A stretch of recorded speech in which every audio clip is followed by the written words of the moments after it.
Hey everybody, welcome back to Living Our American Dream. Today is Sunday, February 16th, 2020, and my wife and I came out. I did a little wood chopping this morning and just firewood cutting, and we decided after we had brunch that we were going to come out for a walk in the woods.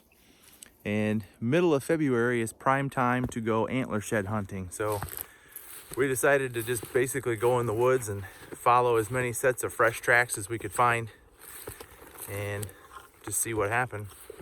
And I wasn't even going to take a video on this, but we had a couple of findings here in the last few minutes that I thought you all might be interested in. Let me show you what we found. So as you can see, some of these are our tracks, but there's a lot of deer tracks, and we're up in the front of the woods now, but we were in the woods out here, and there's a lot of oak trees and things out there. If you just follow the fresh tracks, you'll find bedding areas, you'll find all kinds of sign this time of year, and you might actually learn something about your woodlot. But we ended up coming up here. We're on the last leg of this, and the first thing that I found was a dead coyote. He was laying right here. Now I've already flipped him over, but we can see that he's fairly fresh. He's not completely frozen, and it's been really cold out, so his cavity there is not frozen.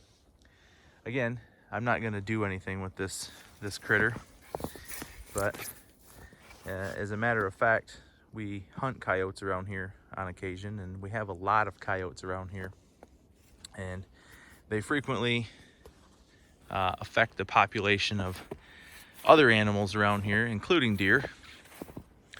Which brings me over here to my next point, about, I would say, 40 yards from the coyote. Totally separate occasion, because this finding over here is older. Oh, Monica's not standing by it. But as we approach this critter, we're antler shed hunting, and Monica started jumping up and down, excited. She said, I won. I said, what do you mean? She said, I found an antler, except it's attached to a carcass. So we found this deer carcass out here. Sweetie, can you pick that up and let us see it? I know it smells a little. So we found this guy, which I'm guessing probably maybe was shot perhaps during the deer season and ended up out here. This is not an animal that we shot at. Matter of fact, this is not an animal that I had pictures of or saw.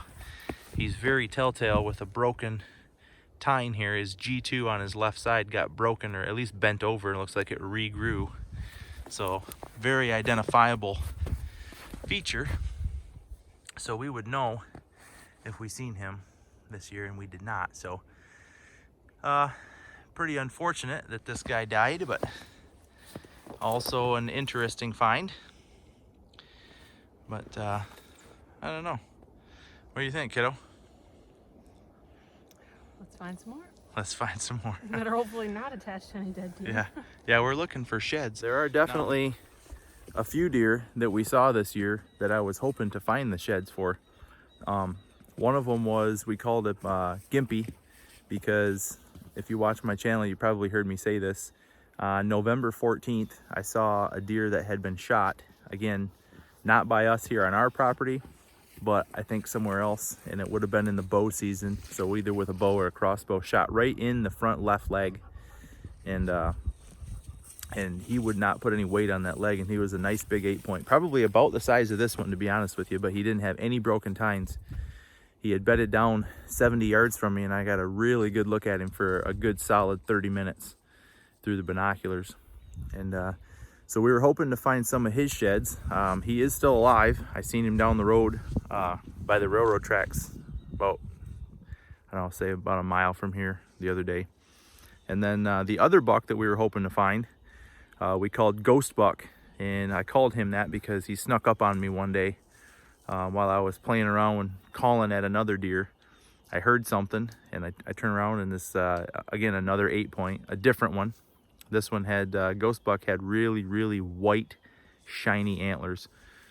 And again, he did not have any interesting features on him either, such as a broken tine or an uneven something. You know, he was a nice even 8-point, but he was different than Gimpy because Gimpy has dark rack, and ghost buck had really, really light colored antlers. So I guess we'll keep walking around here and see if we can find anything, but appreciate you watching this short video. We are approaching, if we have not already hit 700 subscribers, which is really cool. So I appreciate all you guys that are watching this channel and watching our content regularly.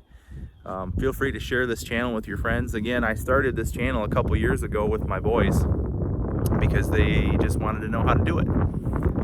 So we just play around with it, and we keep track of whatever we happen to be working on. We are in mid-Michigan. We are an outdoor family. We hunt, we fish, we trap, we camp, all of those things. So this channel just kind of tracks our life and what we're doing. So I hope you guys enjoy it, and thank you for watching. We will see you on the next video.